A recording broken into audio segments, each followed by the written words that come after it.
Hi, this is Shari Miller, and I'm excited today to be here with Jim Nutty of Angela Pan's Cohort. I am doing a critique with Jim on the path of the protege. And Jim, do you want to just say hello? Sure. Hello.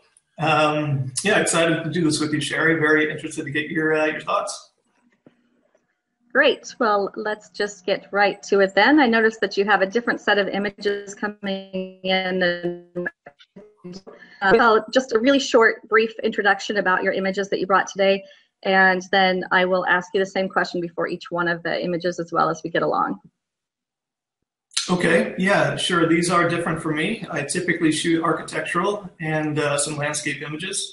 And I recently took a trip to Bhutan and Cambodia and Thailand and was just fascinated by the people. So a lot of these shots are more people related and kind of a new thing for me. So I get very interested to get your thoughts.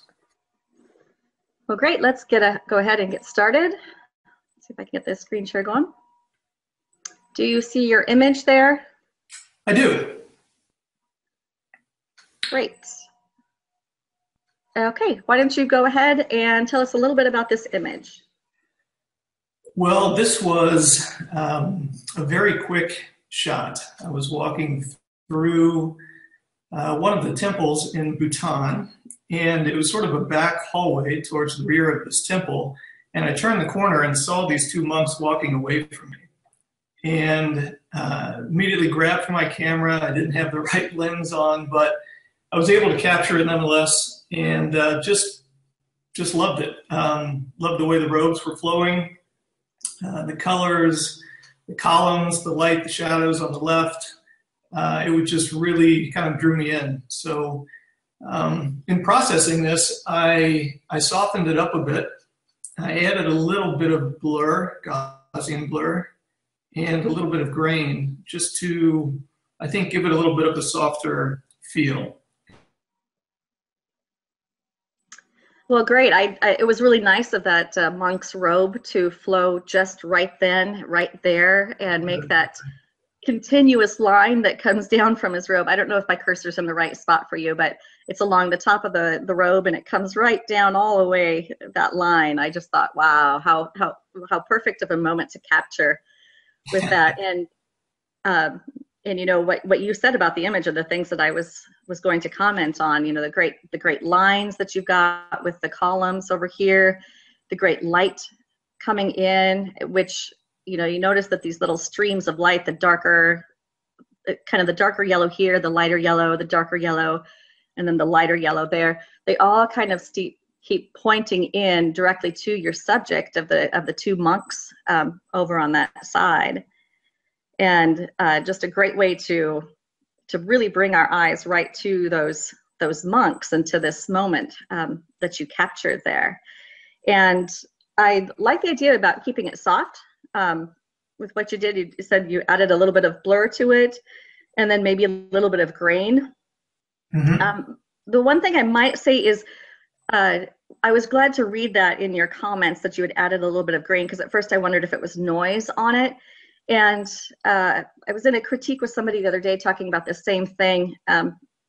You know, I'd be tempted to maybe either lighten or go a little bit lighter on the grain or heavier on the grain, so that if you want that more of an intention, that it's not, that I'm not sitting here wondering, is that noise or is that graininess? You know, just so that you know, oh yes, it was the photographer's intention that yes, they were trying to make a little bit grainier, a little bit softer image to it. So that just might be one thing that I would say maybe try on that, just to make sure that intention comes across. Sure, yeah, that's an interesting point. I hadn't really considered that, but I suppose that if you didn't know, yeah, that could be confused for noise or so good. Thank you. Yeah. Yeah, but otherwise, I love the shot. Maybe two. Although you're saying that your intention is to keep it soft, so I hope you hear me throughout the critique when I offer something to you, that it is always in a way of, you know, I'm always speaking from how I would do it, first of all, and then also that if you hear something that that you think would strengthen your image and say more of what you want to say, great. And if it will change the message that you are wanting to get across with your image, then absolutely stay with what it is that you are trying to, the message you're trying to convey across. I think that's how we get more confident in our own voice in photography. So hear that on my on any critique I offer today as well. Okay, perfect. Yeah, thank you. Okay, we'll go to the next one here. About this one. Yeah, so this was taken right in the middle of the afternoon, and I had an idea of what I wanted to do with it in post. So I kind of wanted to use the sun in a way that added to the image instead of just being this really harsh light in the sky that really wasn't a very good day for photography, but I think it lended itself pretty well to what I wanted to do here. And just try and capture some of the lens flare and some of the rays of light that were coming in from the upper left and reflecting off of the left side of the Buddha.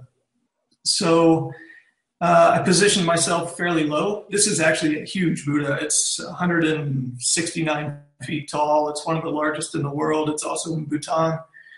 And it's still under construction, so there really isn't a whole lot to see around it. But just by framing the shot just on the Buddha, getting the sun just outside the frame on the left, I thought that I could do something like this. It's really my first attempt at using a lot of textures, layers. I had some ray of light textures that I used as a background and blended in through various blending options in Photoshop. And I don't know, just kind of liked the way that I used the light in the left and the lens flares to kind of enhance the image. Well, you pulled it off. I mean, for your intention, when I was reading the commentary on this, it was a striking image just to start with, and then to hear that you truly went in, you know, wanting to use those things that sometimes photographers are like, oh, lens flare, you know, but that you went in intentionally wanting to use that lens flare to come in to get a certain mood, and that you had this idea of what you wanted to get at the end, and then to be able to have that in your mind and then to actually execute it. Congratulations on doing this. I think you absolutely did this with that. Did you add the color in the background as well? Or was I changed it. It was blue. It was just a blue sky for the most part. There weren't any clouds or anything in the sky. It was just simply sort of a light blue, nothing really pleasing. But I was able to go in and change the white balance and make it a golden color that would complement the gold Buddha. Oh, you absolutely did it. I think you did a great job of getting that texture in with those rays of light coming in. It looks quite natural to me, and that lens flare absolutely looks natural coming in down there as well. The only thing, and this is just nitpicking along the way here, is just that and is the whites look maybe just slightly hot, but that may be the kind of effect that you want. But I noticed it also along the little bit of the arm of the Buddha there, and then down in the torso area and up on the head, as well as in the knee. So I don't know if you want to maybe just tone it down just a hint. I don't think too much would make a huge effect on your overall image there, but otherwise great execution of this image. I think it is, I mean, those eyes are just looking right at me. Great composition, perspective, vision, and execution. Well, great. Thank you very much. All right. This man, tell me about him and this image. He was such a friendly guy. He is the lead elephant trainer at an elephant camp that we visited in Thailand. It's really more of a nursing home for elephants. They take in old, elderly, injured elephants, and give them a place to basically live the rest of their days. And he was great. He lets, walks you right up to the animals, lets you get up close and personal, protecting you at the same time. And was really just, I thought, kind of an interesting person. And what I found funny about this is that he was always smiling. And when I asked if I could take his photo, he, happily agreed, but he would not smile for the camera. And when I asked him why, after the fact, he simply said, bad teeth. So, but it was, it was a very hot, again, harsh lights day, lots of dust, sort of a dirty setting. And so I processed it sort of with that in mind. It's a little grungy, a little dirty, maybe, a lot of contrast there, but that seemed to sort of suit him and what he did and who he was. So that's the reason that I processed it that way.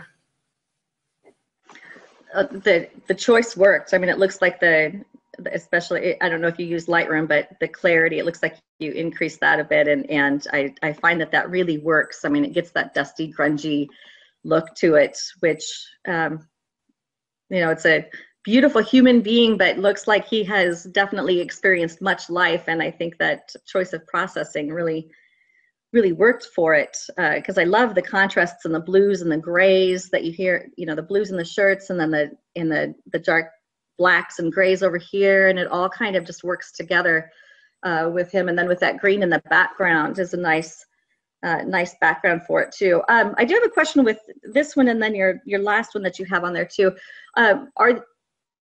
Because I think the critique would be different depending on where you are with this. Are you looking at these images more as a photojournalist type of an image, or one where you really want it more of the capture the moment and you're willing to do stuff to it? Because I think those are two different things and two intentions.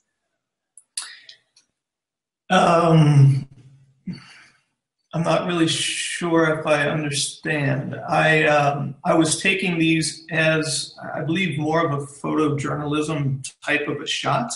Okay. Travel photography, capturing the moment and the people and the things that I found interesting. Okay. I guess that's how I would answer that.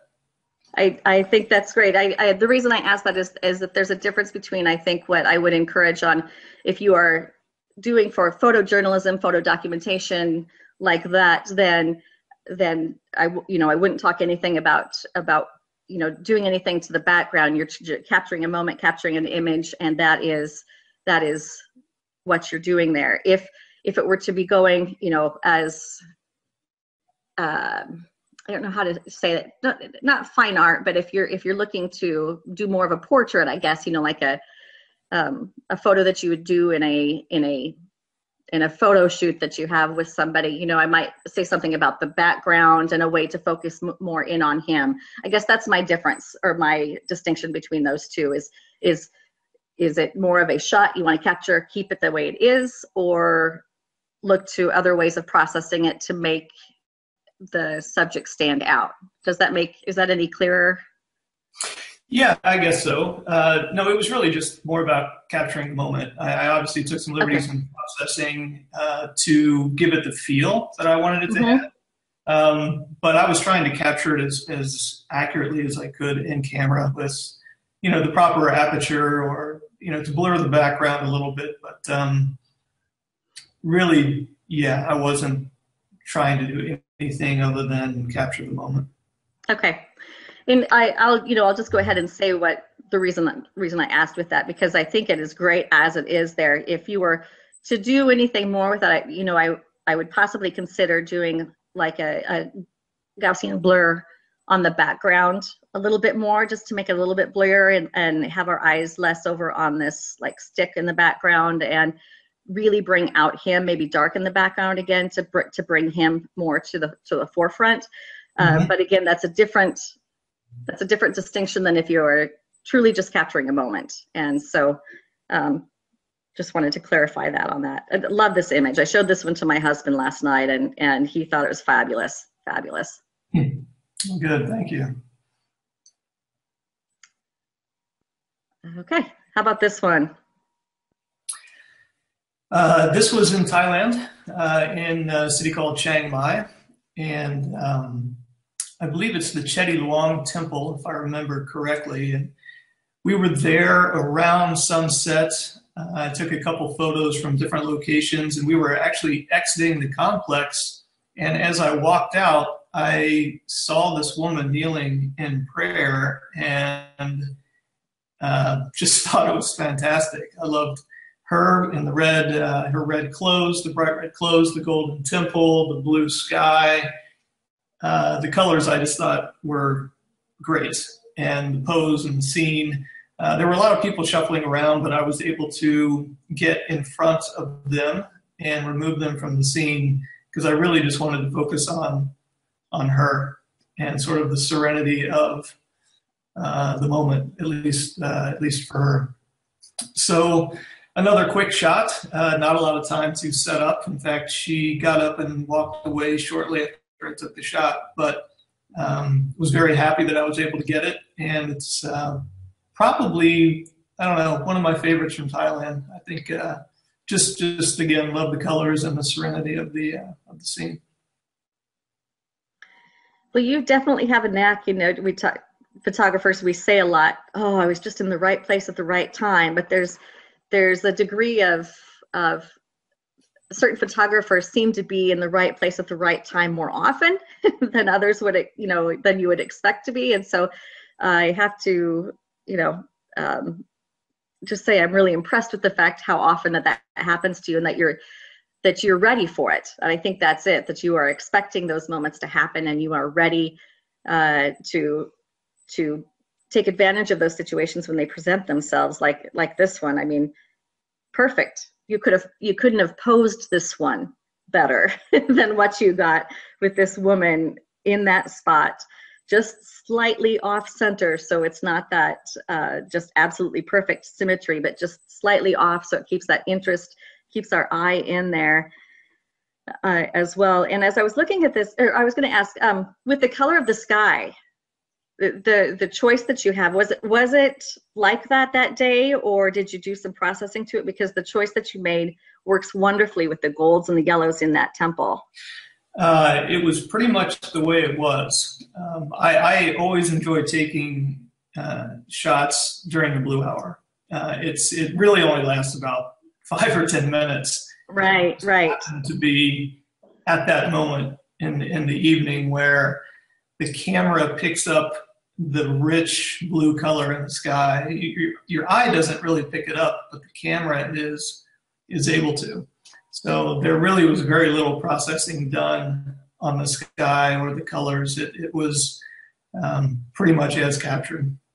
It is absolutely beautiful. And I think the blue hour is misnamed. It should be more like the blue 5 minutes. Yeah. Of the evening. You have about maybe at most a 10-minute window, but right. In reality, it's about 5 minutes where you get that rich blue color in the sky. Right. All right. Like I said, the colors are great. You've got that blue contrasted with the yellow, the lines, the symmetry, but just then slightly with her off center. That gives a good interest to it. I noticed that down here, that if you look really closely, let me see if I can get closer there. You see her shoes right there, her sandals. Mm-hmm. And what might be interesting is just if you can go in and using the shadows in Lightroom or something, just lighten those up just a little bit so you can actually kind of notice them more. Again, not a lot so that everything else looks like, or so it looks like fake or anything, but just to highlight that area just so that you know that the shoes are there. I think that's a great detail that that just fits perfectly with the full image there. And then I'm always an edge person. I might consider taking out this little area on the left-hand side. I'm hoping that my cursor's in the right spot again, that there's that light yellow flower from there. Just maybe remove that with a spot healing brush or something. I find that if a whole thing is split at the edge, my eyes tend to wander over in that direction. So that just might be a tiny thing to consider. And then I think this one might be a little bit harder, but if there were any way to remove that sign that was in it over on the right hand side. Like I said, these are really nitpicky things, but just to even create an even stronger image. I mean, this image is strong to begin with. So again, I'm just looking for ways to possibly improve it here. But otherwise, or go ahead. No, that's great. I'm not. That was one thing about the image that I did not love, was the sign on the right hand side, and I may go in and see what I can do with that. That may be a little complicated in cloning that out, Right. but it would be a fun exercise. So maybe I will go in when I have some time and see what I can do with that to see if that's possible. Right, that would be a little bit trickier too. And even maybe just toning down the highlights just in that area, bringing down the whites and darkening that area might keep my eye from drifting in that direction. Okay. Yeah, I definitely darkened it in Photoshop. It was even brighter than that. There was a spotlight, I think, that was shooting right down on it. Of course, of course. Of course. Here's this beautiful site. Let's focus on the sign. You know. Yeah, really, you're exactly right. But no, I see what you're saying, and I totally agree. I'll have to see if my Photoshop skills are good enough to go in and do something like that. But yeah, that would be a fun exercise, and I think you're right. I think it would help the image. That's the only thing that I don't like about it. So it's interesting that you brought that up as well. Well, and again, I'm looking for things too, so my eye might not be completely fair on it as well. But just this woman, the way that she is just right there, and the Buddha right above, gorgeous image, another gorgeous image. This image, I think, reminds me that yes, this is Jim Nutty taking these pictures. You know, but Jim Nutty's going to start having the people be part of his repertoire as well, and not just the interior architecture. That's for sure. Yeah, we'll see. But thanks. I appreciate the comments. And then this one. Tell the story behind this one. Well, the story here is it's something that always makes me smile, because I was walking through a Cambodian village and saw this guy, and it's the people in Cambodia. I think they just have a different sense of private property, or privacy for that matter, because a lot of the trails that we view through their villages go right through people's homes or underneath their homes. A lot of the homes are on stilts, and you just walk right underneath, and they don't think anything of it. It's just part of their way of life, you know, whether it's tourists or locals. There just doesn't seem to be much of a sense of private property. Everyone is welcome everywhere. And I was a little uncomfortable with that at first, but you know, you get more comfortable with it when you see how friendly and welcoming people are. And I was walking literally under this woman's house, and I saw this guy, and he was captivated with me probably as much as I was with him. And I asked his mother if I could take a photograph, and she readily agreed, as pretty much everyone did while I was there. And I don't know, it's a great moment that, you know, I'll always remember, thanks to her allowing me to take the shot. So got very low, got as low as I could to get down to his level, and it was really pretty easy. He never took his eyes off of me. So it was fairly easy to actually take the shot once I got into position. This is just stunning. I mean, his eyes, you just nailed the eyes. Just, I don't know about you in that moment when you were with your camera photographing this boy, just wondering what's going through his mind. You know, what is he thinking? What is he thinking? And what is he seeing in you? Just that connection that is just automatic in this image. I mean, you nailed it with the eyes and the look. And it's interesting to hear the story too about the privacy, or the different view on privacy that they have too. And then you nailed it as well here, because that, you know, you've got that that pan that is right in front of him. So you've got this, I assume, was he completely naked? Oh yeah. Oh yeah. But just, you, again, it would have been hard to pose this, and here it is, just natural life happening. And the composition is wonderful. The way that, my eyes are just drawn right here, but then you've got all this supporting, the other supporting parts of it that, so you've got this line starting over here and it comes down around this corner, and then these swoops of the bowls with the circle that swoop us right back up to the eyes again into this beautiful boy's face here. Just great moment captured. And then you've got his little hand. You can see that he's kind of in movement there with the brush. Just an absolutely beautiful moment on that. And if I were to say anything, it looks up here just a little bit like there's some artifacts or things for processing. And I don't know, I wonder if, again, it's something that I offer a lot, probably because I use it frequently too, but the idea of, using a layer of that Gaussian blur again, in the background, maybe that'll soften out some of those areas that kind of look like the artifacts of the processing back in these greens in the back there, and then go back in and then brush out him, just crystal clear on that. Or I even thought maybe using a vignette around the edges. As I mentioned earlier, I'm kind of an edge or a border person, and I always find that my eyes wander to the edges, and if there's places where it's cut off a little bit, that's when I will consider using a very light vignette just to bring my eyes back to the gorgeous subject here of this beautiful human in that.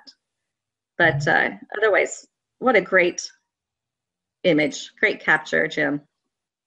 Well, thanks. I basically, just smiled when I took it. I knew that this was going to be a good image. And, like you said, you get lucky sometimes as a photographer, being in the right place at the right time. And, if I stumbled upon this house 5 minutes later, maybe he was already done with the bath. He was not even there. And so, timing just kind of worked out. But the fact that he was so curious about me really helped, because, I was able to get down to his level, and I was able to frame him so that, just enough of him was hidden behind the bowl there. So that helps a lot too. So I feel like I kind of got lucky with this to be there at that moment, but was very happy to have captured it. Oh yeah, and like I said too, I think that there's more than just luck involved in those kind of things too, and you must carry yourself in a way in these locations too, where that you are giving off that aura or that attitude, that beingness of being. I don't know that safe is the right word, but trusting, and that the people are always agreeing to yes to be photographed. So kudos to you on finding, really seeing the people there. I think that's probably a lot of it, is that you are seeing them as other beings and other humans, and not just as subjects for photography. So great set of images. Is there anything else you'd like to say about any of them? No, I don't think so. I enjoyed the critique and enjoyed your feedback. So no, I just always enjoy getting everyone's thoughts, and especially yours. I think you have a great eye, and I think that I don't know. I just appreciate the views of the other photographers in the cohort that I think are really good. So thank you. Well, I appreciate your willingness to do this with me as well, and always enjoy looking at your photography, Jim. You have a wonderful eye and just a great humanness to what you do. So I'm going to go ahead and stop the broadcast now. Thanks.